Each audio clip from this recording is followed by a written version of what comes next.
Eu sou Joelma Ferreira, especialista em neurociência educacional, área de conhecimento em saúde e bem-estar social. A minha primeira formação é a área da educação, a pedagogia, né? Então, eu digo assim, que o meu alicerce de base, a minha primeira base, é a área educacional. Então, hoje, o nosso encontro aqui, ele será, de início, um bate-papo, né? Então, hoje é para que nós possamos nos conhecer, possamos, inclusive, interagir aqui também no chat, né? Então, hoje é para falar sobre esses dois pilares que eu, enquanto profissional da área da educação e da área da saúde, eu entendo que são dois pilares que eles devem andar ali lado a lado, né? Lado a lado mesmo, porque a saúde tão pouco anda sem a educação, como a educação tão pouco tem como andar sem a saúde, não é? Então, são duas áreas que ela precisa uma da outra, né? Precisa muito do apoio uma da outra. Então, eu fui educadora de profissão mesmo ali, como atuando mesmo na área educacional, dentro de escola, por mais de 20 anos. Eu fui educadora como coordenadora pedagógica, diretora de escola, né? E foi nesse trilhar desse caminho de trabalhar na área da educação que foi me despertando algumas necessidades a mais. Eu até digo que faz parte de quem é empreendedor, porque mesmo eu sendo educadora, eu tenho o mesmo timbre empreendedor. Então, a pessoa que ela é empreendedora, ela está sempre buscando, criando, está sempre buscando inovar, né? Então, por estar sempre buscando essa inovação, então começou a me nascer alguns despertar. E eu sou uma pessoa assim que sempre fui, eu digo até que eu sempre fui muito viciada em cursos, né? Em buscar conhecimentos, porque são duas áreas que eu percebo que quanto mais a gente sempre tem muito a aprender ainda.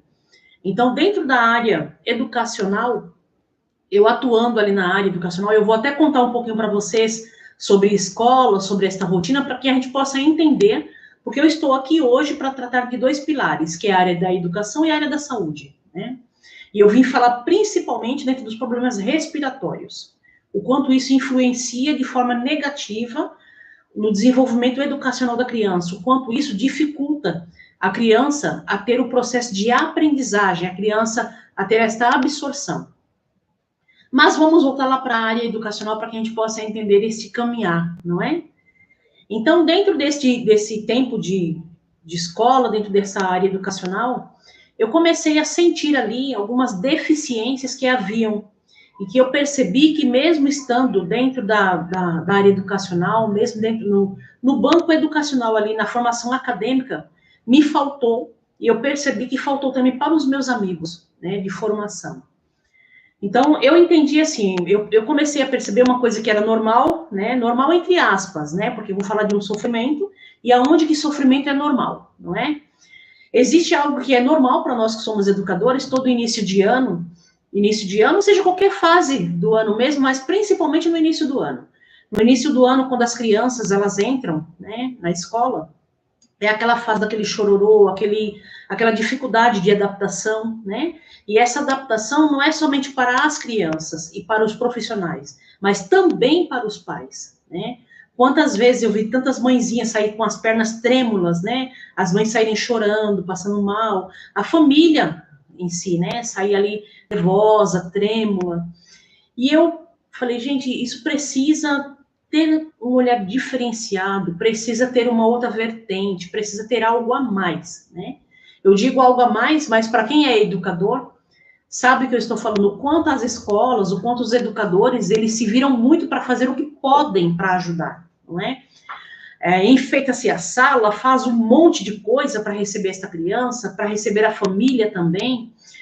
E não adianta dizer assim, mãe, pode ir embora tranquila, ele não vai chorar. Pai ou avó, pode ir embora tranquila, ele não vai chorar. Não, não é verdade, ele vai chorar e vai chorar sim. Ele está ali no local estranho, com pessoas estranhas, né? E ele é obrigado a ficar. E as mãezinhas, os pais, a família são obrigados a deixarem de certa forma, não é? Porque precisam trabalhar. E estão ali confiando no local estranho, com pessoas estranhas, e é uma adaptação agressiva, de certa forma, não é? Eu uso até uma palavra mais rude, né? É uma castração afetiva ali, de certa forma, dentro de um processo de adaptação, não é? A gente sabe que vai adaptar, mas é muito agressivo, não é? Então, em um dado momento, em um dos cursos, eu tive um sentimento, assim, que eu peço para que quem é educador que vai estar me assistindo agora ou que vai assistir esta aula no gravado, não traga totalmente para o seu pessoal, para não ficar com raiva da Joelma, no que a Joelma vai falar agora, não é? Mas eu tive um sentimento assim, como se os pais de escola particular, que era a minha área no momento, né, eles fossem tratados como se fossem pagantes, né? E não é porque não há o respeito, o carinho, a dedicação, não é verdade. Mas lá na faculdade, para quem é educador, e eu digo isso com propriedade, porque a minha primeira formação foi a área da educação, você aprende a olhar para a criança, viver para a criança, cuidar da criança, tudo é para a criança, né? Mas e a família? Né? Tudo bem, a gente acolhe a família, recebe bem, trata bem, né? Mas isso tem obrigação, né? Isso é necessário, né? É necessário você tratar as pessoas bem, receber as pessoas bem. Mas eu percebi que faltava algo além, algo a mais que precisava, né? Então, quando eu percebi que faltava esse algo a mais, que eu não sabia o que era, eu passei a pensar dia e noite no que seria este algo, eu comecei a buscar outros conhecimentos. E nesses outros conhecimentos, eu tive uma percepção ali sobre a área da saúde, que faltava algo dentro da minha área pedagógica, dentro da minha formação pedagógica, que me desse uma base, um alicerce maior, para que eu pudesse, primeiro, acolher as famílias, porque elas estavam ali deixando seus bens preciosos, a sua pedra preciosa para a lapidação, que é aquele filho, que é aquela criança, que é aquele neto, que é aquele sobrinho, não é? Então, eu passei a me dedicar a buscar este conhecimento a mais dentro da área da saúde. E a partir deste momento, a nossa escola, ela deixou de ser simplesmente uma escola, eu até digo entre aspas, porque não tem pedagógico simples, né? E ela passou a ser uma clínica de educação. Por que uma clínica de educação? Eu desenvolvi uma anamnese clínica, um questionário com mais ou menos 47 questões, que ali eu iria tratar desde a gestação, amamentação, primeiro ano de vida. Lógico, para isso eu fui buscar outras formações. Aí eu fiz berçário, fiz neonatal na Cruz Vermelha, fui buscar outros conhecimentos. E foi a partir daí que eu comecei a navegar nesse mundo de conhecimentos dentro da área da saúde. Então, ali eu comecei a descobrir coisas diferenciadas para que eu pudesse primeiro acolher as famílias, para depois os pais estarem mais tranquilos para deixar ali a pedra preciosa. Então, aí eu até trago uma linguagem que seria a linguagem correta, né? Que é a linguagem de parição, parir, isso mesmo, é a linguagem correta, a linguagem de parição, porque parir vem de parto, né? O que é você parir? É você expelir algo que, a partir daquele momento, estará sob o seu cuidado o processo de evolução. Então, a linguagem correta é parir, não é? Então, eu trouxe uma tomada de consciência para essa família que esta criança ela estaria sendo parida pela segunda vez ali na nossa escola. Então, seria um novo momento de renascimento. E a nossa vida é assim. Nós passamos por diversos renascimentos na vida, não é? Cada processo que você está ali na busca da evolução, você está, sim, num processo de renascimento. Então, é um novo momento de parição, é um novo momento de descobrimento, é um novo processo de evolução. Então, começa aí a minha trajetória entre a área da saúde e a área educacional. Então, neste início aí, desse início dessa área educacional, com esse olhar para a área da saúde, eu descobri algo muito importante, mas muito importante, que aí eu me dediquei para que eu pudesse me tornar uma especialista nesta área, né? Eu descobri que quando a criança nasce, olha bem o que eu vou te falar agora, olha que interessante. Eu descobri que quando a criança nasce, ela recebe uma nota. Na verdade, ela recebe duas notas.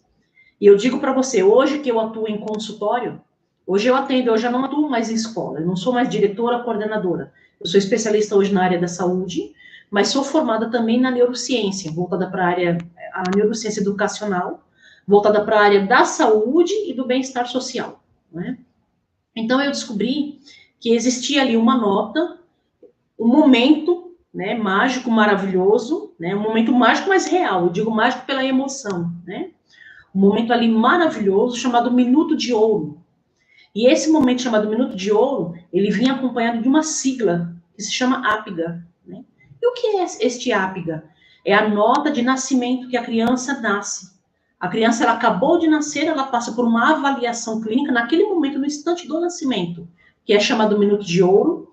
E esta criança, ela recebe uma nota, que é o APGA. Então, vem o APGA de primeiro instante, depois vem o APGA de segundo instante. Eles observam os reflexos da criança. Após 5 minutos, mais ou menos, eles fazem uma outra avaliação para ver se essa nota, ela permanece ou se ela subiu. Porque, geralmente, a criança, na hora do nascimento, na hora do estresse do nascimento, pode acontecer dessa nota vir baixa. Mas, em alguns instantes, a criança, ela tem que recuperar, né? Tem que recuperar os reflexos, a oxigenação, né? Então, é dado uma segunda nota. E olha que interessante. Agora, eu acho isso muito, assim, eu digo que instigativo. E quando as mães chegam no consultório, quando eu vou atender a criança, quando eu vou acolher a criança e os pais, eu pergunto para as mães assim, para os pais, né, para a família, eu pergunto, qual é a nota do APGAR do seu filho? Aí, geralmente, a família faz assim, hã? O quê? O que você está falando? E eu faço até como uma pergunta provocativa, não esperando que eles saibam. Não, de jeito nenhum. Eu tive 2 filhos, eu não aprendi sobre isso, eu tive que estudar muito, buscar curso, buscar formação acadêmica, inclusive, que não fazia nem parte da minha área, da minha formação educacional. Então, eu estou aqui levantando esta bandeira porque eu vi que na nossa formação educacional faltou muito, né? Faltou muito, então tem muita coisa a aprender. E principalmente quando a gente fala sobre a área da saúde, né? O quanto nos falta, eu digo assim, nos falta porque eu também sou educadora de formação, mesmo não atuando hoje na área, mas hoje eu dou suporte, né, para diversos educadores, para diversas famílias. O quanto nos faltou lá no banco da faculdade algo a mais dentro da área da saúde para que o educador tivesse uma noção mais ampla. O quanto faltou para os pais no pré-natal, não é? O quanto faltou para os pais no pré-natal de um conhecimento muito a mais, muito maior, que daria tempo, sim, de passar esse conhecimento, porque uma gravidez, ela não é 9 dias nem 9 semanas, são 9 meses, não é? Então, eu digo até que no pré-natal deveria ser um curso obrigatório, porque existem informações ali que somente a família, somente os pais têm como passar, não é? Somente essa família tem como passar. Mas como não é passado, esta informação, geralmente a família não sabe, não é? Então, o quanto isso é importante? Se isto fosse passado lá na faculdade, se isto fosse passado lá na formação, se isto fosse passado lá no pré-natal, o quanto isso nos facilitaria. Então, enquanto educador, eu acho assim que acho e tenho certeza que nós precisaríamos nos abrir, nos ampliar mais. E é por isso que eu estou aqui hoje, dividindo com você esses conhecimentos. Então, vamos entender um pouco melhor. Vou falar de novo sobre a minha formação e sobre os 2 pilares que nós vamos trabalhar nesses 4 dias aqui. Então, a minha formação sou pedagoga de formação, educadora, né? Fiz neurociência educacional, voltado para a área da saúde e do bem-estar social, sou formada pela Faculdade de Ciências Médicas da Santa Casa de São Paulo. Sou formada também nas práticas integrativas, como medicina tradicional chinesa, fitoterapia clínica, cromoterapia clínica, florais, oncologia. Então, eu venho buscando algumas especializações para que eu pudesse ter esse olhar diferenciado na área educacional, né? Outro dia uma pessoa me falou assim, Joana, mas por que oncologia? Por que você buscou oncologia, né? Eu também entendia que a oncologia só tratava mesmo do câncer, e não é verdade, a oncologia ela trata de doenças crônicas, doenças graves, né? E quando se fala da doença respiratória, tem um monte de coisa das doenças graves. E o foco principal aqui hoje é nós trabalharmos esses 2 pilares. Eu vou trabalhar sobre a saúde, vou dar uma amplitude um pouco a mais, não só do problema respiratório, mas eu vim falar sobre os problemas respiratórios, o quanto isto pode afetar de forma negativa a compreensão, o desenvolvimento educacional. O quanto uma criança que tem problemas respiratórios, ela pode ter baixo rendimento escolar. E muitas vezes os pais não sabem disso. Muitas vezes os educadores não sabem disso. Porque muitas vezes se entende assim, então, geralmente a criança que ela tem problemas respiratórios, ela falta mais na escola, né? Então, será que é isso, baixo rendimento escolar? Também. Mas a criança que ela tem problemas respiratórios, na verdade, ela tem dificuldade nesse processamento mental, nesse processamento cerebral. Não estou dizendo que todas as crianças têm, mas a criança, ela pode sim ser acometida desses problemas, dela ter dificuldade dentro desta absorção, né, dentro dessa maturação, desta compreensão no desenvolvimento escolar. Então, é isso que nós vamos trabalhar dentro desses 4 dias.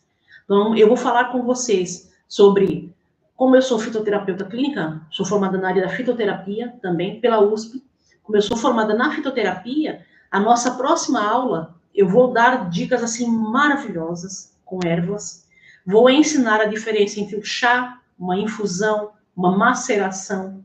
O que você fazer para ajudar os seus filhos, você se ajudar a ajudar os seus filhos, poder ajudar os seus alunos, não é?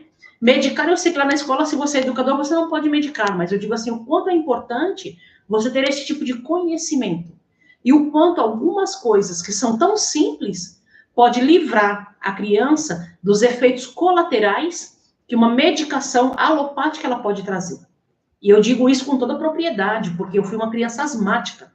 Então, assim, eu sofri muito, mas muito na infância. Muito. Aquele sofrimento mesmo de asma, de ter os ombros altos, de ter essa parte afundada, aquela respiração com muita dificuldade. E ainda tive alguns outros problemas que acarretaram, como descalculia, dificuldade de aprendizagem da parte numérica, de símbolos numéricos, né?